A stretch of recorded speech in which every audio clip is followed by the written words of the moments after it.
नमस्कार, मैं हूं नगमा।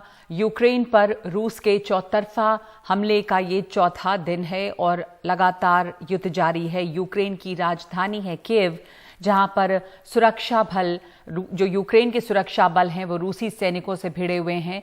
अभी तक जो आधिकारिक जानकारी है उसके मुताबिक इस संघर्ष में अब तक 200 से ज्यादा लोगों की मौत हुई है, 1000 से ज्यादा लोग घायल हुए हैं। हालांकि वास्तविकता इससे कहीं ज्यादा भयानक हो सकती है, क्योंकि जिन इलाकों में यूक्रेन की सेना और आम नागरिक रूस के हमलावर सैनिकों से लड़ रहे हैं, वहां की जमीनी हकीकत पूरी तरह से सामने नहीं आई है। रूस की सेना कीव में चारों तरफ से घुस आई है, चारों तरफ बम धमाकों और गोलियों की गड़गड़ाहट है। यूक्रेन को कई देशों की तरफ से सैन्य और अन्य मदद दी जा रही है। चेक सरकार ने हथियार मुहैया कराए हैं, इजरायल मानवीय मदद दे रहा है, तुर्की ने रूस की हमलावर कार्रवाई को युद्ध का नाम दिया है। यूरोपियन यूनियन ताज़ा पाबंदियों के तहत अपना एयर स्पेस रूस के विमानों के लिए बंद कर सकता है। अमेरिका और यूरोपीय देशों ने रूस पर पहले ही कई आर्थिक पाबंदियों का ऐलान किया है। यूक्रेन के उप रक्षा मंत्री के मुताबिक यूक्रेन की सेना की जवाबी कार्रवाई में 4300 रूसी सैनिक भी मारे गए हैं, लेकिन इस दावे की कहीं और से कोई पुष्टि नहीं हुई है। दोनों ही तरफ से इस तरह के दावे हो रहे हैं, प्रति दावे हो रहे हैं। रूस की तरफ से दागी गई कई मिसाइलें नागरिक इलाकों में भी गिर रही हैं, जिससे आम नागरिकों को काफ़ी नुकसान उठाना पड़ रहा है। इन सब के बीच अब जर्मनी जो है और उसके जो पश्चिमी सहयोगी हैं, वो इस बात के लिए तैयार हो गए हैं कि रशिया को जो दुनिया की एक जो ग्लोबल पेमेंट सिस्टम है स्विफ्ट, उससे अलग थलग कर दिया जाए। इसका आर्थिक असर रूस पे काफ़ी ज़्यादा पड़ सकता है अगर वो ग्लोबल पेमेंट सिस्टम स्विफ्ट के बाहर किया जाएगा।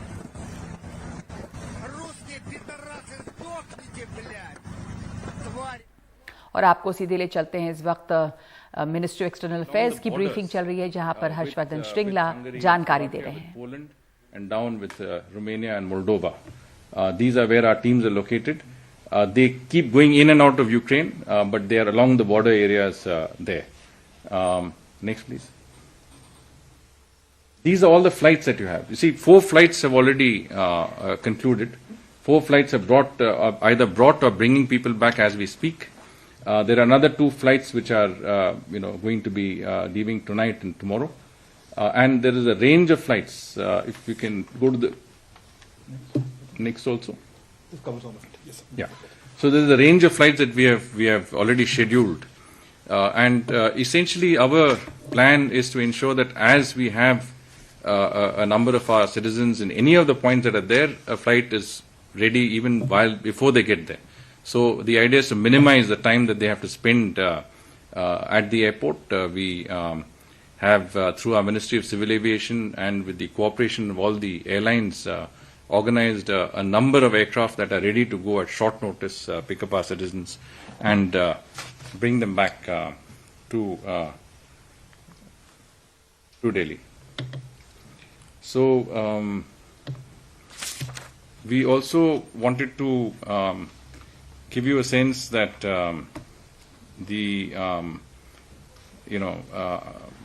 fact that this is not the easiest situation that we can deal with. I know that there is a lot of concern from the point of view of parents, family members of those who are there.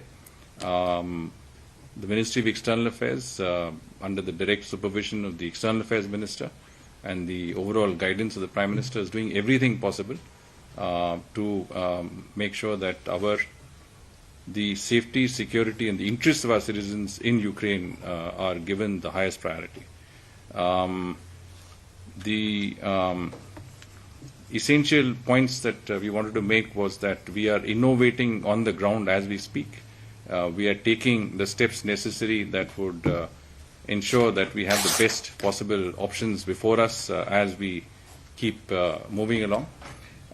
One more point, yes, which I wanted to add. If we can go back to the map, we will see, if you go to the areas of Kharkiv and Suma in the eastern part of Ukraine. Now these are conflict areas, and we have asked our people to stay as safe and secure as possible. But we have also sent a team from our embassy in Moscow down to the border areas to prepare for the eventuality where they can be evacuated from there. In other words, we are arranging accommodation, we are mapping out routes, we are looking at transport.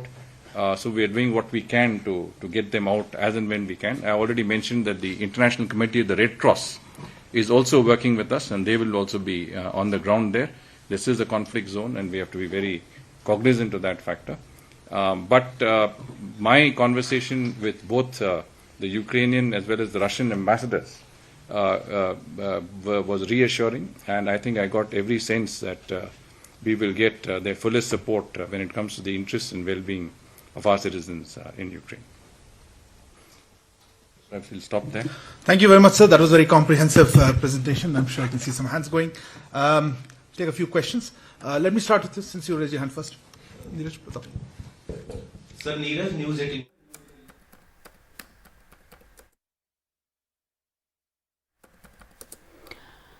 विदेश सचिव हर्षवर्धन श्रृंगला जानकारी दे रहे थे जो स्थिति इस समय बनी हुई है रूस और यूक्रेन के बीच, और वहां पर जो भारतीयों को लेकर चिंता है कि 15,000 के करीब भारतीय छात्र अभी भी वहां पर फंसे हुए हैं या भारतीय वहां पर फंसे हुए हैं, और वो उनको हर संभव मदद पहुंचाने की कोशिश में भारत सरकार लगी हुई है।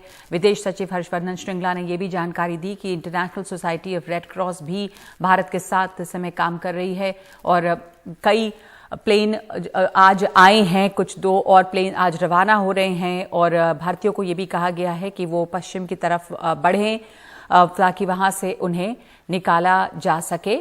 इस बीच कीव में जो है वो जबरदस्त लड़ाई जारी है।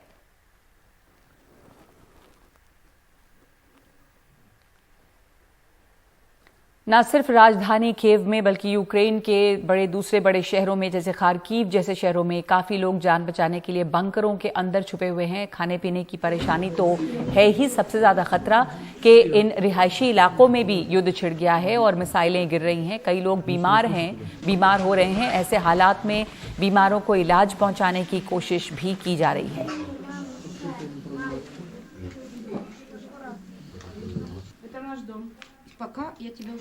तो युद्ध से पूरी तरह से त्रस्त है यूक्रेन के तब बड़े शहर भी, क्योंकि रिहायशी इलाकों पे भी इस युद्ध का असर देखा जा रहा है। लोगों के पास खाने पीने की चीजें कम हो रही हैं, लोग बीमार पड़ रहे हैं, घायल हैं। यूक्रेन के शहनी बॉर्डर से भारतीय छात्रा ने अपनी एक ऑडियो क्लिप को भेजा है और बताया है कि वो इस समय और वो लोग, उनके जैसे लोग किस हालात में हैं।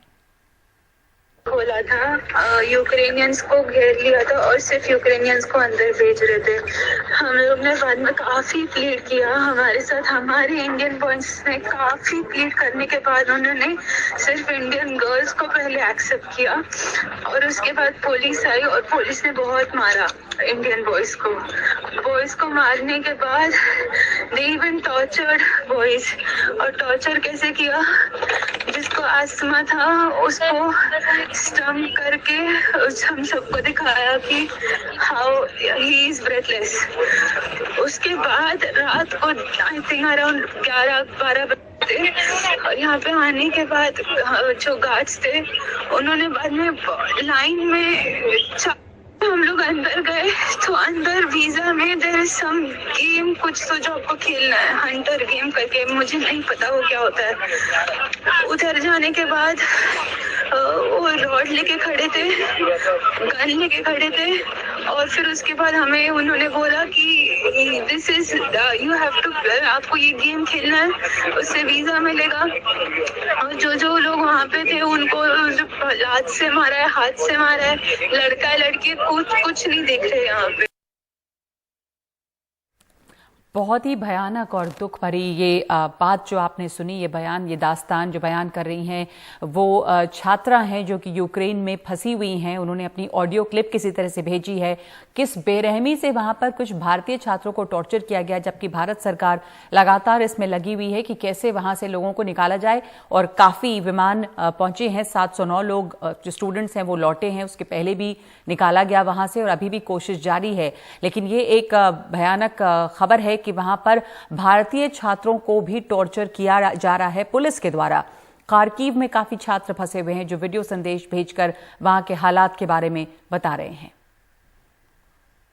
मेरा नाम फिरोज खान है और मैं यूपी का रहने वाला हूँ। इस टाइम हम यहाँ खारकिव में प्रेजेंट हैं और यहाँ की आप सबको पता है कि यहाँ की सिचुएशन बहुत ज़्यादा क्रिटिकल है। हम 2 दिन हो गए हमें बेसमेंट में रहते हुए, ऊपर ब्लास्टिंग चल रही है, ऊपर जाना भी हमको अलाउ नहीं है। खाने पीने की बहुत ज़्यादा दिक्कत है क्योंकि यहाँ पर सारी मार्केटें बंद हो चुकी हैं, पानी भी अवेलेबल नहीं है और बच्चे यहाँ पर बहुत ज़्यादा डरे हुए हैं। फैमिली का घर पर रो के बुरा हाल है, वहाँ से फ़ोन आते तो बच्चे हो ज़्यादा डर गए हैं। आप देख सकते हैं यहाँ पे इसी छोटे से बेसमेंट के अंदर इतने सारे बच्चे यहाँ पे हैं। तो हम इंडियन गवर्नमेंट से कहना चाहते हैं कि प्लीज जल्द से जल्द हमारी हेल्प की जाए। हमें मोदी जी से बहुत ज्यादा उम्मीद है कि वो बहुत जल्द कोई ना कोई रास्ता निकालेंगे और हमारी मदद करेंगे। मेरा नाम निशांत और मैं 5th ईयर मेडिकल यूनिवर्सिटी में खारकिव में पढ़ रहा हूँ और यहाँ पे सिचुएशन काफ़ी ख़राब हो गया है। सब लोग अब सामान स्टॉक कर रहे हैं अपना, और ये मेरे पीछे ये जितना भी लाइन लगा हुआ है ये सारा ये सुपर मार्केट के लिए है। पता नहीं सामान है उसमें, नहीं है अभी पता नहीं। हम लोग भी लाइन में खड़े हुए हैं यहाँ पे। थोड़े बहुत एयर स्ट्राइक्स हुए यहाँ पे, उस टाइम पे हम लोग मेट्रो की तरफ भागे, लेकिन अभी सिचुएशन थोड़ा नॉर्मल लग रहा है तो उस हिसाब से देख रहे हैं। इंडियन एम्बेसी से यही है कि जो ऑलरेडी सेफ हैं लिवीव में और उज़होरोद साइड में जितने भी लोग सेफ हैं उनको भी निकालो, लेकिन यहाँ पे जो एक्चुअल हॉटस्पॉट बना हुआ है कीव खारकिव, जहाँ पे रोज पता नहीं कब ना सुबह में एयर स्ट्राइक्स हो रहे हैं, शाम में एयर स्ट्राइक्स हो रहे हैं, पता नहीं क्या क्या हो रहा है। तो उन लोगों को निकालने की थोड़ी कोशिश की जाए और तो जैसे जितना जल्दी हो सके हम लोग की हेल्प करें।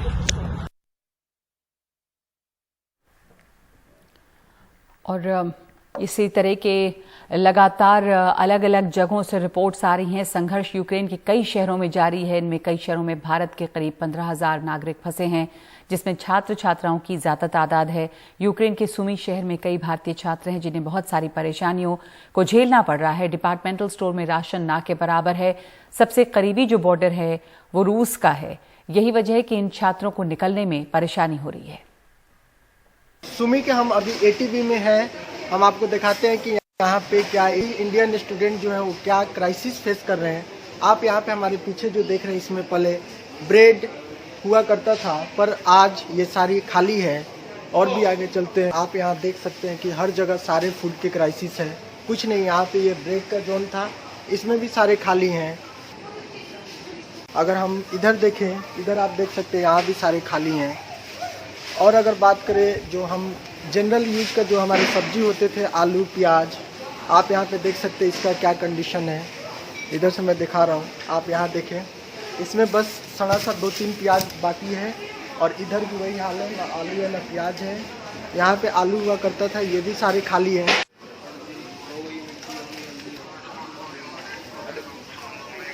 और चावल जो होता था, चावल और आटा का बात करें, ये वाले जो चावल और आटा होता था सारे ख़त्म है।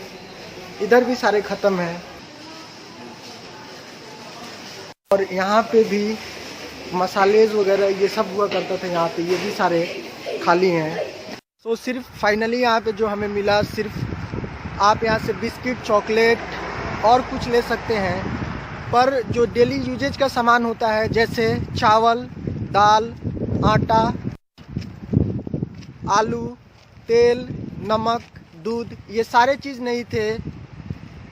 तो अब देखिए आगे क्या होता है, जैसा भी हो बताएंगे। सबसे बड़ा यहाँ क्राइसिस है, अगर पानी और बिजली ख़त्म हो जाएगी तो ये थोड़ा सा प्रॉब्लम क्रिएट करेगा। बाकी ऐसा कोई कुछ नहीं है करने वाला, कोई नहीं जानता। और हम जो यहाँ सुमी में है, ये यूक्रेन का रसिया बॉर्डर ही यहाँ से नज़दीक पड़ता है, बाकी सब बहुत दूर है।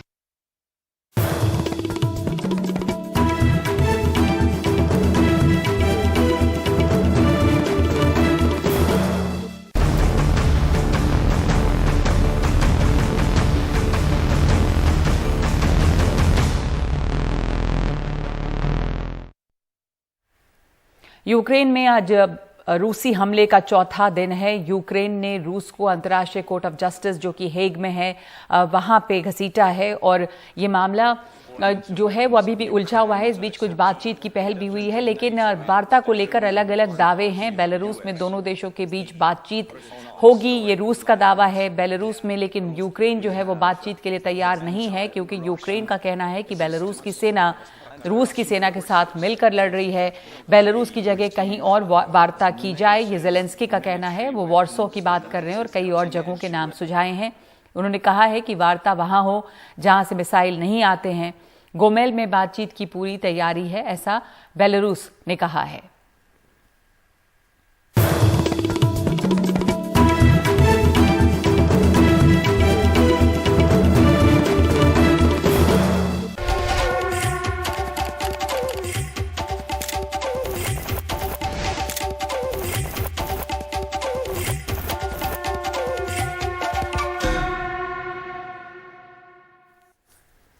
उत्तर प्रदेश में 5वें चरण के लिए वोट डाले गए हैं। इस जिले में इस चरण में 61 विधानसभा सीटों के लिए वोट पड़े हैं और 693 उम्मीदवारों की किस्मत का फैसला होना है। सभी दल अपनी अपनी जीत का दावा कर रहे हैं। शाम के 5 बजे तक जो मतदान है वो 53.93% हुआ है।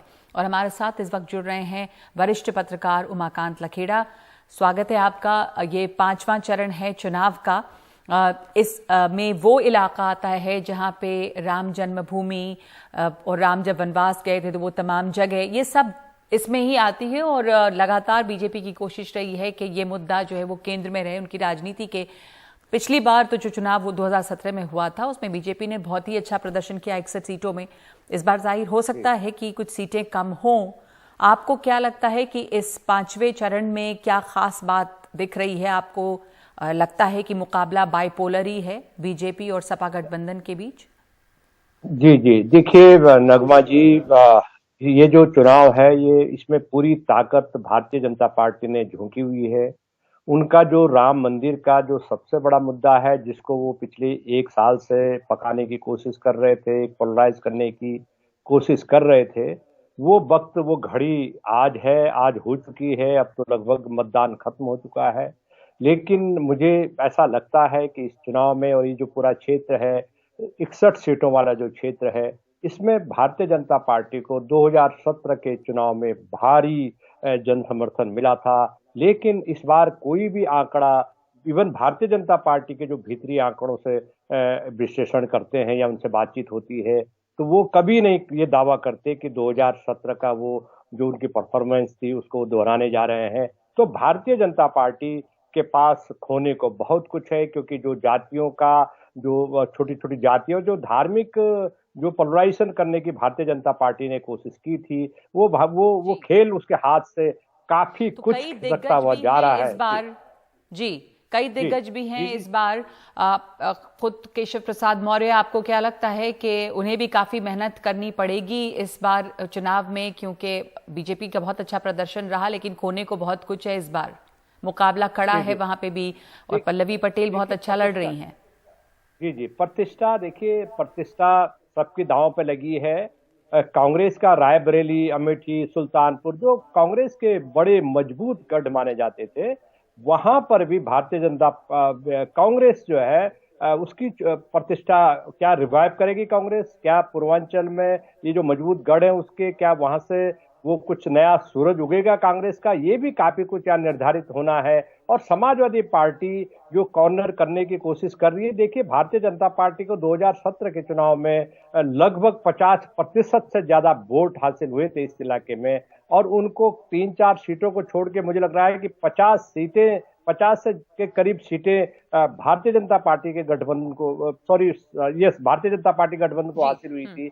तो क्या वो परफॉर्मेंस अगर भारतीय जनता पार्टी उसको नहीं दोहरा सकती तो ये बहुत बड़ा सेटबैक होगा, क्योंकि जो पिछले 4 चरणों के खास तौर पर जो पश्चिमी उत्तर प्रदेश से जो बयार सत्ता विरोधी रुझान और किसान आंदोलन और बेरोजगारी और यहाँ आते आते पूर्वी उत्तर प्रदेश में आते आते जो गाय है, जो ये आवारा पशु है, ये बड़ा भारी गले की फांस भारतीय जनता पार्टी की बन चुकी है।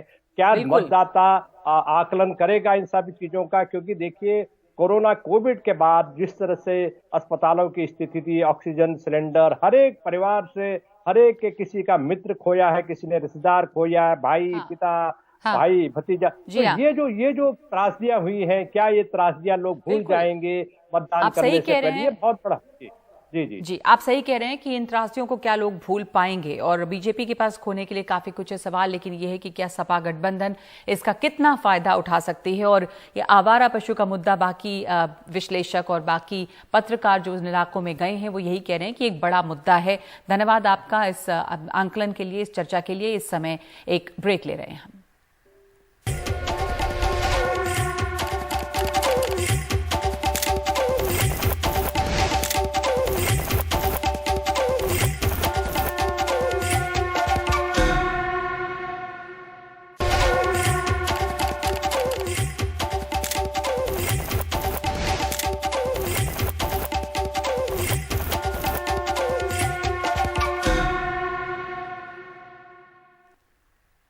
उत्तर प्रदेश के चुनाव को लगातार कवर कर रहे हैं हमारे सहयोगी सौरभ शुक्ला, और इस समय मौजूद हैं अयोध्या में। सौरभ, आज अयोध्या में क्या खास नजर आया आपको इस वोटिंग के दौरान? देखिए नगमा, पोलिंग खत्म हो गई है। 6 बजे तक ये पोलिंग होनी थी और जो खत्म हुई है। 5 बजे तक का डेटा आया है, जो अभी आप भी बता रही थी। लगभग 53.93% वोटिंग हुई है, जो कि पिछली बार 2017 से लगभग 4% कम है। अभी आखिरी आंकड़े आने बाकी हैं, और अगर बात करें तो अयोध्या में तो ठीक ठाक पोलिंग हुई है, लेकिन जो डेटा है उसके मुताबिक अयोध्या में 58.01% वोटिंग हुई है। लेकिन जो शहरी इलाके हैं, हम देख रहे हैं ये पैटर्न बना हुआ है, चाहे वो गाजियाबाद में हो, नोएडा में, मेरठ में, कानपुर में, बरेली में, बदायूं में, और अब प्रयागराज में। जैसे प्रयागराज में सिर्फ 51% वोटिंग हुई है। प्रतापगढ़ में 50.20% वोटिंग हुई है। तो इन इलाकों में जो शहरी इलाके हैं वहाँ पे कम प्रतिशत वोटिंग हो रही है। इसके लोग तमाम मायने निकाल सकते हैं। आपने बात की अयोध्या में 2017 में 5 की 5 विधानसभा सीटें बीजेपी ने जीती थी, और मार्जिन अच्छा खासा था। इस बार कई मुद्दे हैं। अगर समाजवादी पार्टी का कहना है कि बेरोजगारी, आवारा पशु उनके लिए एक बड़ा मुद्दा है, उनके पक्ष में काम कर सकता है, तो बीजेपी कह रही है कि मुफ्त राशन और राष्ट्रवाद, महिला सुरक्षा, कानून व्यवस्था, ये मुद्दे हैं जो उनके फेवर में काम कर रहे हैं। लेकिन स्थिति थोड़ी सी बदली हुई नज़र आ रही हैं। फ्री राशन पे अक्सर देखते हैं, लोगों से बात करते हैं तो गांव में जो आवारा पशु है उनको लेकर के ग्रामीण बताते हैं कि उनके लिए वो ज़्यादा समस्या है, रात भर उनको अपने खेत ताकने पड़ते हैं।